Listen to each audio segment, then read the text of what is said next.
মেয়ের যদি শ্বশুরবাড়ি খারাপ হয়, ঠিক আছে, নিশ্চিন্তে কি করে মেয়ে থাকবে? আজকে তোমার ছেলের বউ ভালো বলে আমি দিব্যি ঘর করছি, সংসার করছি, এইদিকে কোনো হেডেক নেই, টেনশন নেই। কিন্তু এখানে যদি ভাইয়ের বউ খারাপ হতো, ঠিক আছে, তাহলে এই যে তোমার যে দায়িত্ব সমস্ত কিছু এটা আমার থাকতো। এবার আমার থাকলে আমি কিন্তু আমার যে শ্বশুরবাড়ির সংসারটা আমি 100% আর কি করতে পারতাম না, একটা টেনশন থাকতো। এটাই তো মুশকিল।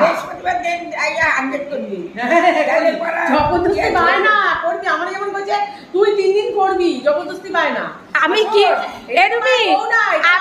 আমি হচ্ছে পোলার বউ, আজকে আমার কইছে তো ও ভাইয়া আমি হচ্ছে পোলার বউ, ও ও যা দেয় সব ভালো। আমি আমার 10টা কাজ থাকে মা, একটা কাজ না। আমি কাজ খাম না, তা আমি কাজ না করলে আমার দানা পানি চলবে কি করে? তুমি খাওয়াবে তা আমি খাবো কি?